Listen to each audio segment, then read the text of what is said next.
Hi, good afternoon. Aubrey and of course, kay Lance. Pareho kayo ng tinapos. Galing kayo sa parehong magandang school, di ba? Lasal, Lipa, and of course Ateneo de Manila, cum laude. Sorry, Ateneo Davao po. Ateneo Davao, I'm sorry. So, just the same, pareho kayong nagtapos ng same course, di ba? Anong common yung dalawa? Since madalas na pag-usapan nyo, aside from being a love team, syempre may mga pareho kayo ng tinapos. So, anong madalas na pagkwentuhan pag magkasama kayong dalawa? Chismis po. So, no, sometimes, ano po kami, nang babrag po kami ng mga, lamang kami kasi ganito yung school namin. Kasi, Lasal tapos Ateneo. Pinag-uusapan din namin sometimes, filming. Right after the taping, parang, ang galing nung naisip ni Direk na ganyan or ganyan, yung shots. Sina-amaze kami because pinag-aralan din namin siya. Pero syempre, hindi kami parang professional. So, napag-usapan namin mga ganung bagay-bagay, mga technical po pagdating sa filming kasi nag-film na rin kami sa school. Yeah. Yan, outside naman po showbiz, parang siguro nahawa ko na si Aubrey sa hilig ng basketball. Na-convince ko nga po siya, si LeBron James maglalaro na sa Ginebra. Kaya, nung nakita niya yung picture na sa Ginebra, maglalaro si LeBron. And yung last lang na palarong pambansa, as in sobrang nagtatrash talkan kami dahil yun nga yung finals nga nun was Davao versus Calabarzon. Regions din namin yun. So ayun, parang yun, nakahiligan na rin niya yung basketball kahit papaano. And outside, showbiz naman, parang, yeah, we talk about fitness a lot. We work out together and just keeping our lifestyle healthy lang. And as much as possible, we try to not talk about our work, kung ano yung mga pinag-aralan namin, para mas makilala pa namin yung isa't isa po. Since you're being built up as a love team ng Viva, kadalasan kasi kailangan maging natural kayo sa isa't isa. Hindi naman sa kailangan kasi may ma-fake eh. Kadalasan ng mga love teams na uwi sa relasyon. Kumusta na kayong dalawa?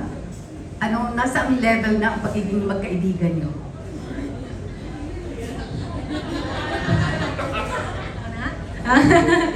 We're really good friends. Parang kami, yung sinasabi ko totoo po talaga, best friend ko siya. Ang best friend ko po talaga siya, sister ko. Pero wala akong guy best friend kumbaga na nasasabihan ko ng lahat-lahat. Because minsan mga hindi po nakakaalam, I live alone here in Manila. Tapos ako lang po talaga. And dahil ka-love team ko, si Lance, madalas kami nagkatrabaho. So, siya din minsan sumasama sa akin sa kailangan sa mga errands ko. Kunwari kailangan kong mag-grocery pero ang dami kong bitbit, so papasundo ako ganun. Ganun na yung level of closeness namin as friends. Yeah, yun din po yung binili ng mama niya sa akin na since si Aubrey lang po mag-isa dito, kung pwede, I can extend a helping hand to her. Kung kailan niya ako kailangan, parang I make sure naman din na nandyan ako for her, kung ano man yung kailangan niya. Pwede bang mag-level up to the next level ang pagiging best friends nyo? Oo naman. But, We'll see. we'll see po. Pero, yeah, parang nakikita ko naman na girlfriend material naman din po to si Aubrey po. Ikaw, Aubrey. Same naman po. Boyfriend material din siya. Oo, boyfriend material. Akala ko husband. Husband material. Answer. Hindi, boyfriend material po. Oo. Okay. Lilipat muna ako kay Rose. Rose, you are a singer as well, di ba? Sa Pop Girls ka nagsimula. Nagkasama ba kayo ni Nadine? Yes. Nagkasama kayo sa Pop Girls. Okay. Being a singer at the same time, at ngayon pinasok mo yung acting, singer ka rin, Aubrey, right? Yes. So, Pop Girls. ikaw din ba, Lance? Kumakanta ka rin? Yes po. Yes. Pagbayan po, kumakanta po pagbayan. Okay. Anyway, dun sa dalawang girls, syempre, anong mas matimbang sa inyo? Kasi you both started as singers. Well, since doon po ako nag-start, parang natapos na yung era ko doon. Parang mas gusto ko na mag-acting kasi ngayon po yung bago sa akin. And since gusto ko yun challenge ako, gusto ko yung pahirapan sarili ko. Kaya acting po muna ngayon. Pero love ko po talaga mag-perform. As in, hindi ko yan iindihan. Pero for now, acting. Ako naman po, yun nga, I started as a singer dito sa show business. Ito talaga yung gusto ko lang gawin. Pero si Boss Vic, like, sinabi niya sa akin, mag-acting workshop ka. Tapos after nang binigyan niya ako ng mga bit roles, ganun hanggang sa nagbida po ako. Minahal ko yung acting po because of that. Kasi iba rin yung ano po iba rin yung recognition na natatanggap ko pag nagpe-play ako ng isang role. Sometimes parang sinasabi nila na, you know what, your character inspires me, na ganyan, ganito. Tapos parang, you know what, ang galing mo, ganyan-ganyan. So parang iba po yung recognition. Sa singing, may natatanggap din po ako ngayon, pero, na ganun, pero hindi po kasing nung acting. So kaya mas minahal ko yung acting. Pero right now, bumabalik po ulit ako sa singing. That's why hanggang sa kaya ko po, pinagsasabay ko siya both ngayon na I'm releasing songs every month and then gumagawa po ako ng series or movie din nakasabay. Lastly, sa inyong apat, how did you prepare at paano niyo pinaghandaan itong pelikula? Kasi horror ito Diba? Si Direk sanay na So, Direk, ikaw. Siguro po, mahaba po yung preparation ko dito kasi marami rin pong pinagdaanan yung script. Tapos, syempre, habang nag-pre-prod meeting kami, marami rin kailangan baguhin.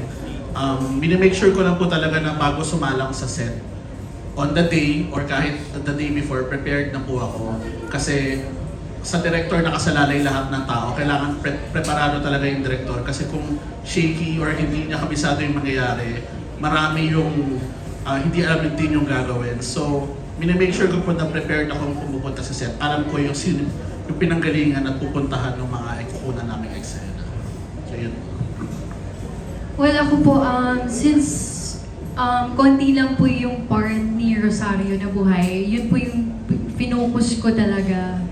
And yun po, nag-prepare ako mentally din kasi nga since si Rosario may, kumbaga culture part siya, so parang doon ako nag-prepare din. And of course, yung makeup din, na once na minikapan ako, the whole day ko siyang suot. And yun na, most likely po. Ako, ang preparation ko, syempre, binabasa ko yung script, tapos familiar talaga ako sa sequence guide na gagawin, like kung nasa na ba kami, nasa may climax na ba yung shoot namin. Tapos, preparation ko rin po, I make sure na okay ako, as in, okay ako mentally and physically, para once I'm on set, I can give my 100% and kaya ko siyang sustain hanggang madaling araw. Yun po. Yeah, ako naman po, tita, I just watch horror movies now since my first time. Na magkaroon po ng horror na project to make my acting like not so cringe and to make it as natural as possible. And syempre wala rin po akong experience sa multo, like first-hand experience, so I don't know how to react in certain ways. So I just had to watch certain films po. Thank you. Pero pasingit ng isang question sa inyong lahat din. Nakakaramdam ba kayo ng pressure? Kasi malapit na yung kayo ang magdadala ng pelikula. Malapit na ang showing dito sa mga sinihan. Nakakaramdam ba kayo ng kaba? At the same time yung pressure? Sa amin po feeling ko lagi pong may pressure kasi binibigyan ka ng tiwala ng Viva, ng producer. So sana maibalik namin yon sa pamamagitan ng magandang reviews, magandang ticket sales, at sa talkability ng mga tao. Yun lang naman po yung inihiling ko as a director and creator ng Rosario. Yun po yung sa akin. Yes po, of course. Ako po kasi fan po ako ng horror film talaga. And I think dito sa atin, parang hindi pa siya ganun ka-open, yung horror film. So, sana po bigyan nila to ng chance na panoorin. I think parang based sa ating trailer, maganda siya. So, sana po panoorin niyo po.